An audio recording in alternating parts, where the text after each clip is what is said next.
because of the benefit I've received through the reading of this short piece written by the legendary inspirational author James Allen, I feel obligated to share this with others. I hope this will be even more of a blessing to the listener as it has been for me to read. Light on Life's Sorrows. There is a great sorrow in the world. This is one of the supreme facts of life. Grief and affliction visit every heart, and many that are today reveling in hilarious joy or sinful riot will, tomorrow, be smitten low with sorrow. Suddenly, and with swift and silent certainty, comes its poignant arrow, entering the human heart, slaying its joy, laying low its hopes, and shattering all its earthly plans and prospects. Then, the humbled, smitten soul reflects and enters deeply and sympathetically into the hidden meanings of life.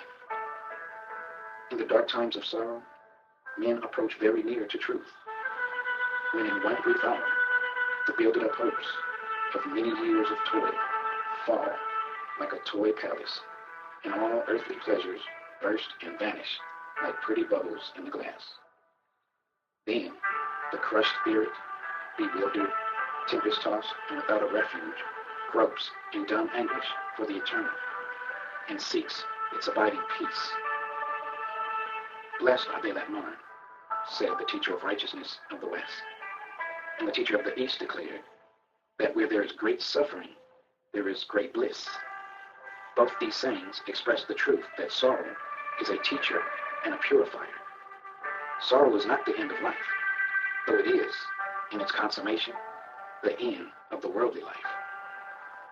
But it is the beginning of the heavenly life. It leads the bewildered spirit into rest and safety, for the end of sorrow is joy and peace. Strong searcher for truth, strenuous fighter against self and passion, seasons of sorrow must be your portion for a time. While any vestige of self remains, temptations will assail you, and the veil of illusion will cloud your spiritual vision, producing sorrow and unrest. And when heavy clouds settle down upon your spirit, accept the darkness as your own, and pass through it bravely into the cloudless light beyond. Bear well in mind that nothing can overtake you that does not belong to you, and that is not for your eternal good. As the poet has truly sung, nor space, nor time, nor deep, nor high can keep my own away from me. And not alone are the bright things of life yours, the dark things of life are yours also. When difficulties and troubles gather thickly about you, when failures come and friends fall away, when the tongue that sweetly praised you bitterly blames, and when the beloved lips that pressed upon your lips the soft, warm kisses of love taunt and mock you in the lonely hour of your solitary grief, or when you lay beneath the sod the cold casket of clay that yesterday held the responsive spirit of your loved one. When these things overtake you, remember that the hour of your Gethsemane has come, that the cup of anguish is yours to drink. Drink it silently and murmur not, for in that hour of oppressive darkness and blinding pain, no prayer will save you. No cry to heaven will bring you sweet relief, but faith and patience only will give you the strength to endure and to go through your crucifixion with a meek and gentle spirit, not complaining or blaming no one, but accepting it as your own. When one has reached the lowest point of sorrow, when weak and exhausted and overcome with a sense of powerlessness, he cries to God for help, and there comes no answering comfort and no succor, then, discovering the painfulness of sorrow and the insufficiency of prayer alone, he is ready to enter the path of self-renunciation, ready to purify his heart, ready to practice self-control, ready to become a spiritual athlete and to develop that divine and invincible strength which is born of self-mastery. He will find the cause of sorrow in his own heart and will remove it.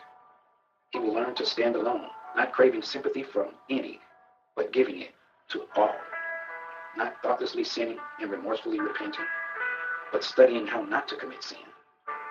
Humbled by innumerable defeats and chastened by many sufferings, he will learn how to act blamelessly toward others, and how to be gently and strong, kind and steadfast, compassionate and wise.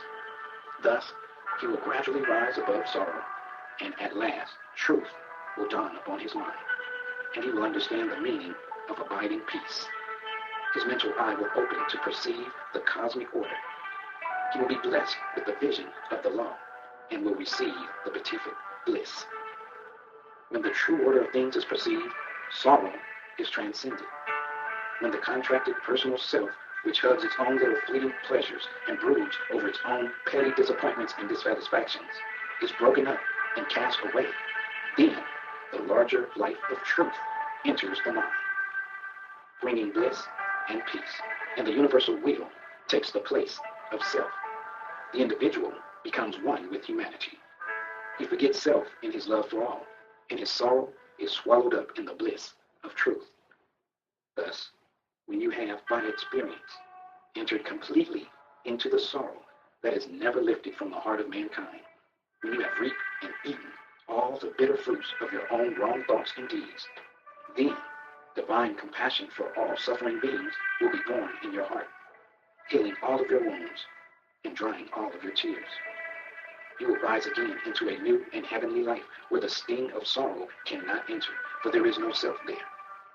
After the crucifixion comes the transfiguration. The sorrowless state is reached through sorrow, and the wise do not grieve. Ever remember this: in the midst of sin and sorrow, there abides the world of truth. Redemption is at hand. The troubled may find peace. The impure may find purity. Healing awaits the brokenhearted. The weak will be adorned with strength, and the downtrodden will be lifted up and glorified.